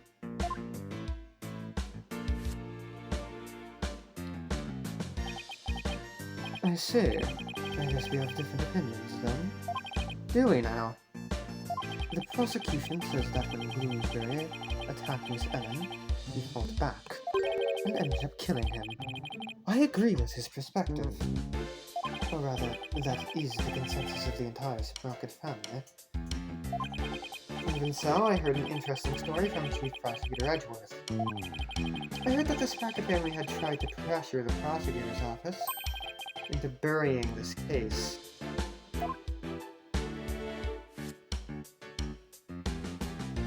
I fear you are mistaken. All we sought was merely a legal consultation. Besides, none of it matters now, as she is no longer a part of this family. Fortunately for us, they had yet to get their marriage license before holding the banquet. So basically, once they realized they couldn't sway the prosecution, they cut her loose. I realize how callous I must sound, but my duty is to protect the Sprocket family, and more specifically, Sprocket Aviation's future headmaster Sword.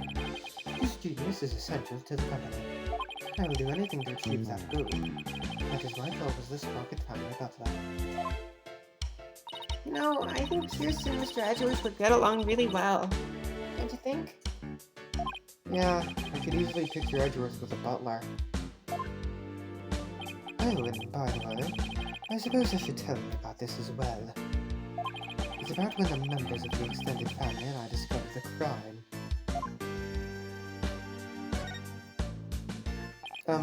Did Ellen say anything to you about traveling through time?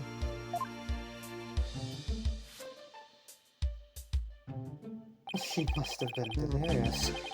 There is no need to take such a claim seriously. Soren himself said that time travel was possible, though.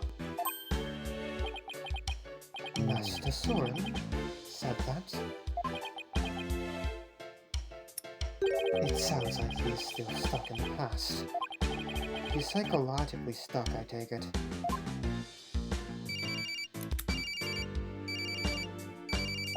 Excuse me.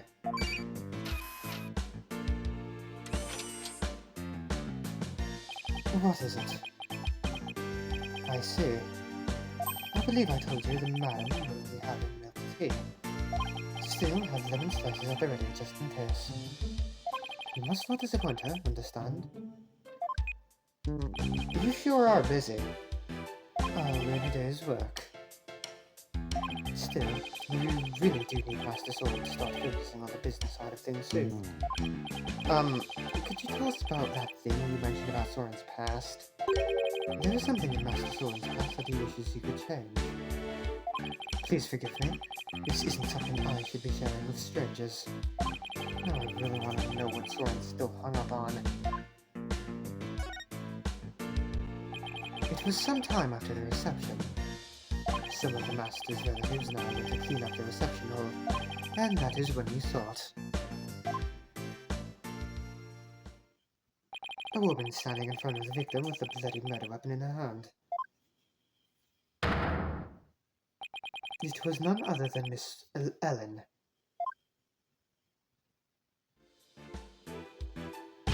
But Pierce, it wasn't what it looked like. That's right. She just happened to find the body. I do not know what Miss Ellen has told you, but what we witnessed was unmistakably the moment immediately after the deed had been committed. And that is what I told the police who came in response to my call. I see. So Pierce was the one who reported it to the police, huh?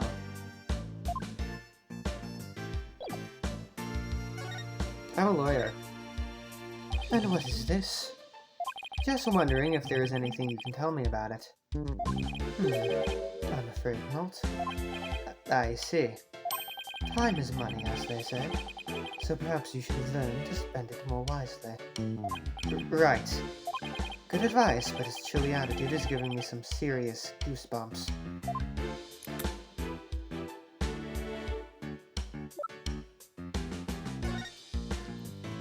Pierce, the woman in this photo is Soren's older sister, Selena, right? I don't think we've met her yet.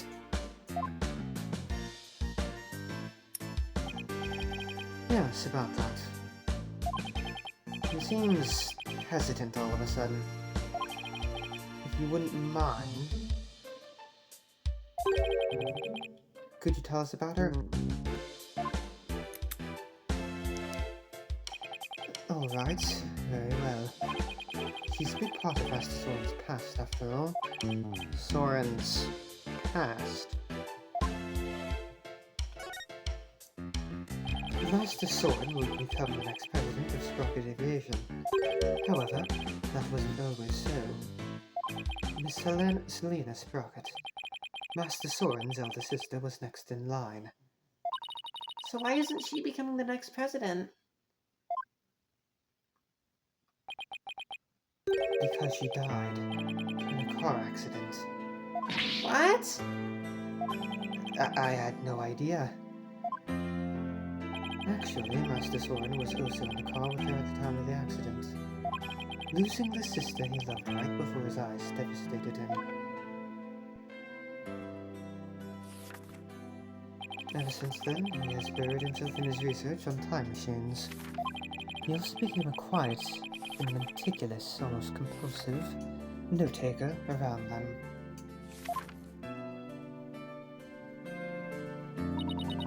He seems so stiff and robotic. I had no idea he was carrying all that around inside him. Master Soren has abandoned the company business and spends all his time on inventions. As the family butler, I am truly concerned. I believe it is high time he let go of the past. Hey Nick, what are you doing here? Larry? Oh man, she gave me a heck of a hard time. Larry, what are you doing here? I came to promote my new character, Cute Piglet. I was hoping Sprocket Aviation would do some kind of tie-in with me for it. Wow, I didn't know Larry was such an aggressive businessman. You could learn a thing or two from him, Nick. Why don't you promote your agency to them? Now was not exactly the time for that, in case you haven't noticed. See? And this is why you'll never be rich. Actually, Larry, I've been meaning to ask you something. You were there on the Flying Chapel yesterday, right? Huh? Was I? What were you doing there? Nothing. Whatever it was, I bet it wasn't anything to be proud of. But never mind that. Did you see anything that had to do with the case? Scratch that. Let's start with, you weren't involved in this case, were you? Well, there goes my mustache. Larry. Hey, he took off. I just knew it. When something smells, it's usually the butts. Come on, Maya. After him. Oh, are you leaving so soon? We, have to run. Thank you for making time for us. I know you have to investigate, but please try to spare the family's feelings as you do. Yes, of course. Larry! Warren Doctor, think you're gonna be up.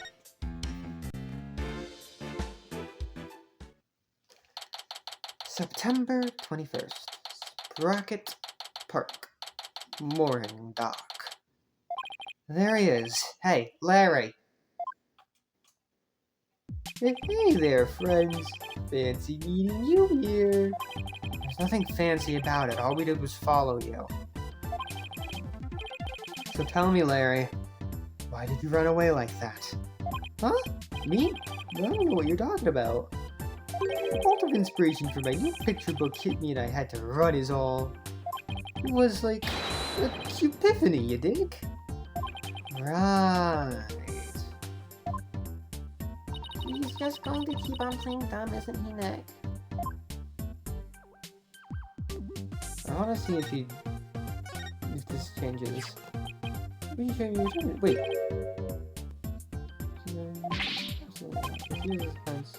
Yeah, okay. Yeah, that is.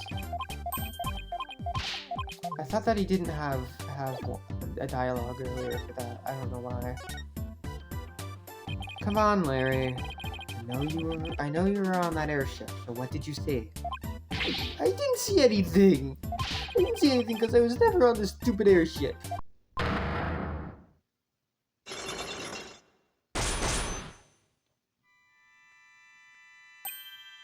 Psyche locks. You say something? The spiritual power of this Magatama allows me to see. These mystical locks that appear when someone is trying to hide something from me. I don't like how this game tries to... I don't like how in both this DLC case and the one from Dual Destinies they just decided to reintroduce all of the mechanics, even though usually you're going to be playing after you beat the game. But they're called Psyche locks, and when I see them, I simply touch them on I don't care. I can lock them until the finally gets free, things are out of hand. Let me save.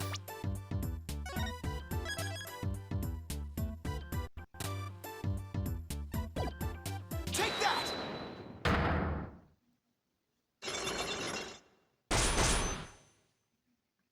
What Larry is hiding. There is no time for games, Larry. I will find out what you're hiding. I don't think that had the typewriter sound before. I think this is literally the first time that there's been a typewriter sound for this. I'm telling you, Nick, you've got it all wrong. I've got nothing to do with this case whatsoever. Oh, come on, Larry. Even a baby could see through such a blatant, obvious lie. Nothing whatsoever, huh? If you weren't involved, Larry, then you wouldn't have been involved with this person. Take that! You're the one who brought Ellen to my office in the first place. And all those cops. Nothing to do with the case whatsoever isn't gonna cut it this time, Larry. If you have to lie, at least do a better job of it.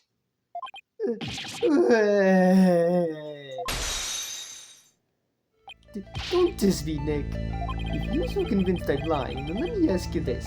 What makes you think I was on that stupid old airship anyway? Let me see some proof if you've got any. Doubling down, are you? Fine. Want proof, Larry? Here's proof that you were on that airship. Take that! Oh. This is your business card wallet, isn't it, Larry? I found it in the reception hall. Yeah. Time to come clean, Larry Butts. What exactly are you hiding? Hey! Alright, fine, you got me. I'll tell you everything. Unlock successful.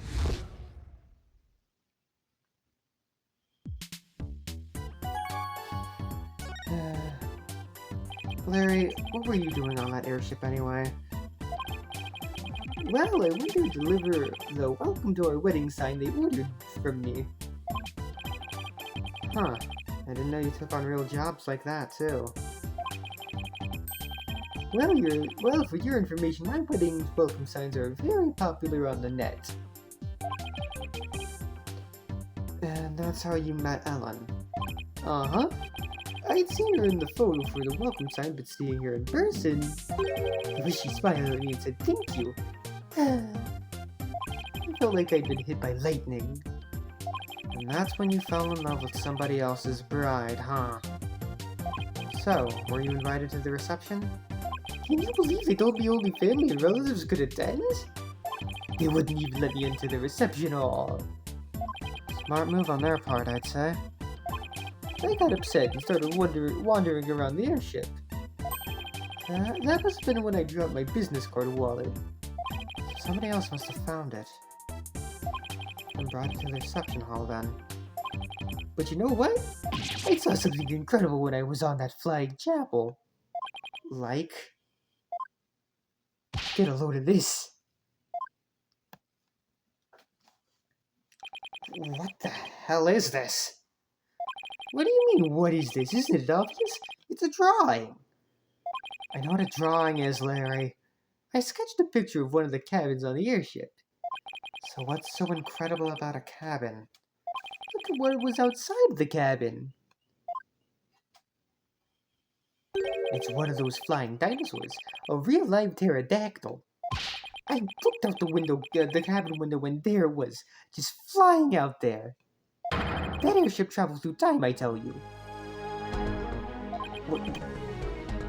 What? When I told that Pierce Butler guy about it, he told me to never mention it to anybody ever again.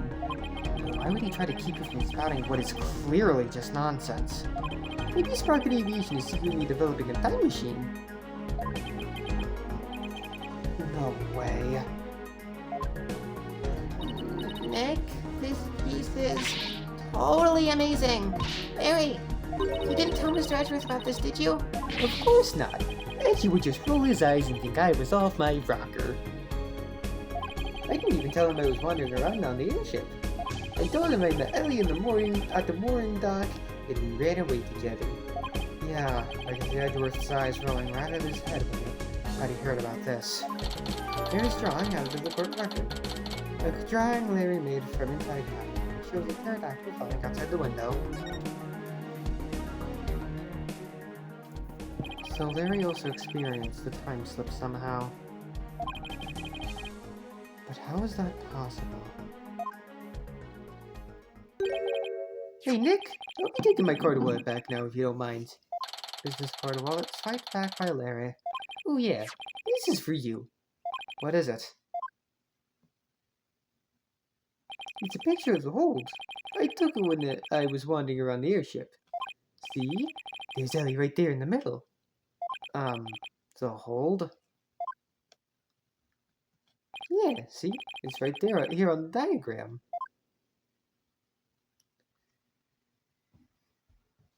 Okay, so now I know where the hold is, but what was Ellen doing there? Well, they were using it as a prepping area for the reception. I see. And around when did you take this? Before the reception. I took it while Ellie was getting everything ready. So this was taken before the incident occurred. I don't know if it'll be of any help, but thanks for this anyway. Photo of the hold added to the court record. A photo of the hold is stealthily taken by Larry. Ellen can be seen near the center. By the way, Larry, I heard that the door to the hold is controlled by a security system. So how'd you get in there? That's a trade secret! Can't tell ya! And the hits just keep on coming. Well, I guess that's basically a wrap on the investigation. Well, I guess that's basically a wrap on the investigation. Not quite, Nick. I want to meet Ellen, too. Oh, that's right. You haven't met her yet, have you? Okay, let's head over to the detention center then, so you can say hi. Bye, Larry.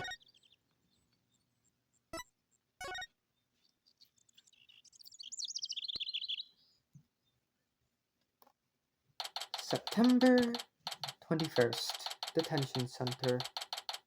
Visitor's room. No. Why? Please don't... Is this... I think this is Nickety. Please understand that this is in Master Soren's best interest. Sounds like Ellen's busy talking with someone. Yep. The next president cannot be married to a criminal. It would disgrace Sprocket Aviation. Yeah. Miss Ellen, I need you to forget about this marriage. Pardon us. If it isn't Mr. Wright. So, their marriage is definitely off. There is no other choice. We cannot have a criminal in the family. For the sake of Master Sword and the Sprocket family, this is what is best. No. In that case... What if Nick here proved Alan's innocence? Then you wouldn't have a criminal in the family, right? I suppose you were right, but I'm afraid that would be impossible. Not with that attitude. That's not true. Not for Nick. He may look like a nobody, but he can do some pretty amazing things. I don't take cases on lightly, so rest assured I will prove her innocence. Mr. Phoenix Wright, I understand your name is quite well known in the judicial world. For better, or for worse. Pierce, I want you to promise me this. If I can prove Ellen's innocence, then you won't stand in the way of Soren and Ellen's marriage. Very well. But not even the most talented lawyer in the world can change reality itself.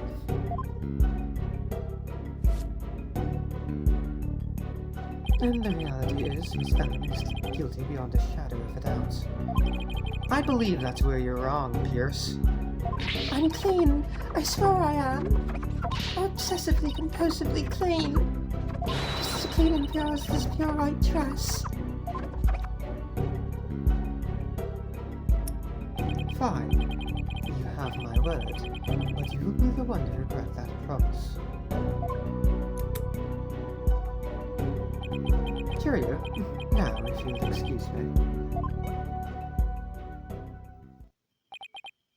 Now I have all the more reason to win this case. Ellen, we finished our investigation and we'd like to talk to you about what we found. Excuse me. Okay. So, what did you find out?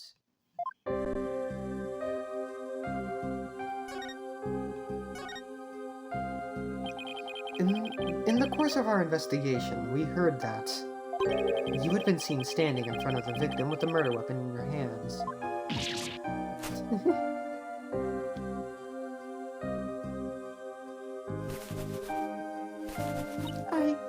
It wasn't what it looked like. It's true I was holding the murder weapon. But when I found him, he was already dead. I panicked. And I was hoping I could go back in time again, like I had done earlier. So I picked up the timekeeper from the pedestal and brought it over without thinking. You were so desperate, you were ready to try anything, huh? Unfortunately, that sort of behavior makes you an easy target for the prosecution. No. As for your little trip through time, none of your in-laws could confirm your story, I'm afraid. I see. The only exception is Larry, who said he saw something. Really? What did he see? He saw some bullshit, Ellen. He saw some bullshit. Can't say I quite believe it myself, but Larry claims he saw something incredible. He claims he saw a pterodactyl flying outside the airship. What?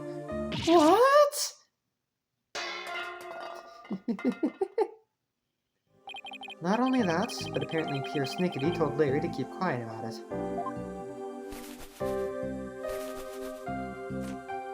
But why would Pierce do such a thing? Various theories that Sprocket Aviation is developing something in secret. A time machine, to be exact. Do you think that's why nobody would confirm my story? Because it's a secret? I really don't know. But speaking of your in-laws, we did manage to find your key card at Sprocket Manor. One of your in-laws said he'd keep an eye on it for you. Oh, thank goodness! I lost it while I was getting things ready for the reception. I'd looked everywhere for it. I'm so glad you found it! At least they're tears of joy this time. No change. Well, Nick, it looks like you'll have to prove the existence of time travel in court tomorrow. That's right. I swear that while Mr. Gloomsbury was being killed, I was busy traveling back through time. Great. With stodgy Skeptic Edgeworth at the helm for the prosecution tomorrow, we're really gonna have our work cut out for us.